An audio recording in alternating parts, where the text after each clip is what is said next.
gathered here to discuss about financial management.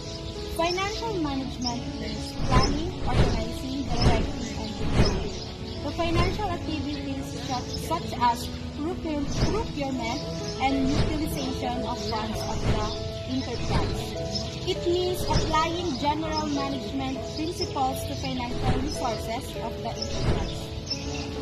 Financial management planning means it's done in every phase of an organization.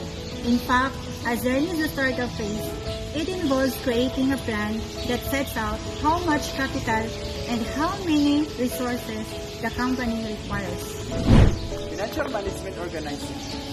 Having an organized financial records can remove much stress in financial organizing and financial data for this increasingly complicated world. Financial management directing is said to be a process of providing focus for employees and motivating them to achieve organizational goals. Financial management controlling.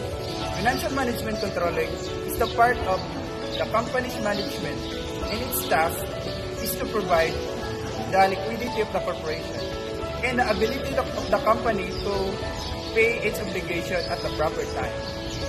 I will discuss the decision-making in financial management.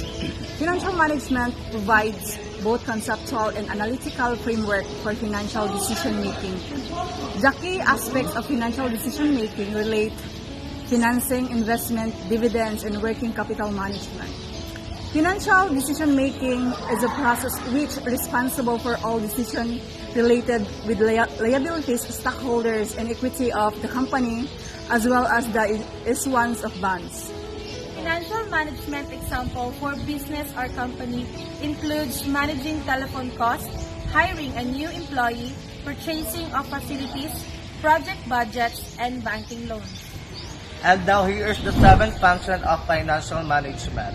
The first one is estimation of capital requirements, which means a finance manager has to make estimation with regards to capital requirements of the company. This will depend upon expected costs and profits and future programs, and policies of concerned estimations have to be made in an adequate manner which increases earning capacity of enterprise. And the second one is determination of capital composition, which means once the estimation has been made, the capital structure have to be decided. This involves short-term and long-term debt equity analysis. This will depend upon the proportion of equity capital a company is possessing and additional funds which have to be raised from outside parties. The third functional management is choices of sources of funds. For additional funds to be received, a company has many choices. The fourth functional management is invest of funds. The finance manager has to decide to allocate funds into profitable ventures so that the safety on investment and regular returns is possible. The fifth function of financial management, disposal of surplus.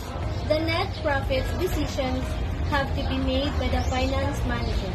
6. Management of cash. Finance manager has to make decisions with regards to cash management.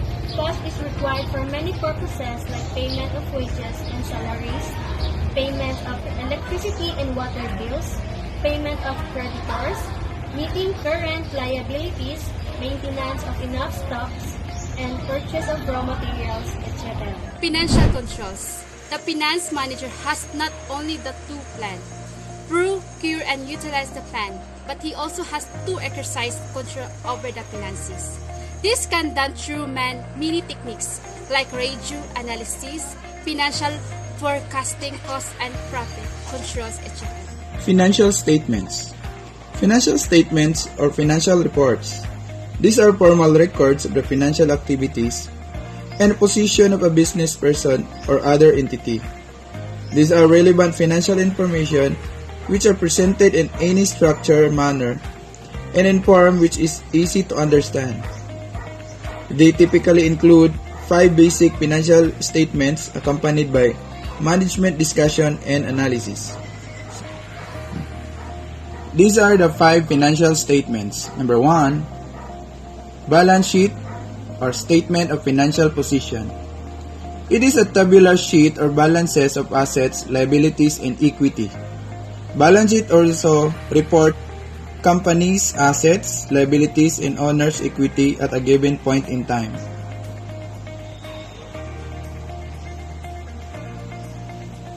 Number 2, income statement. Income statement, it is a statement of calculation of the income of a particular period showing net sales and all types of expenses.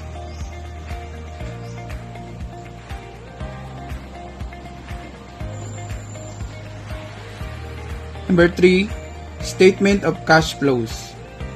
A cash flow statement is a simply statement of cash generation and its use categorized under different activities.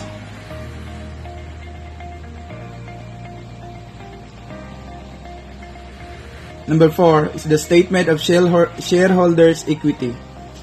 It is a statement showing the capital investment by stockholders in the retained earnings of the company.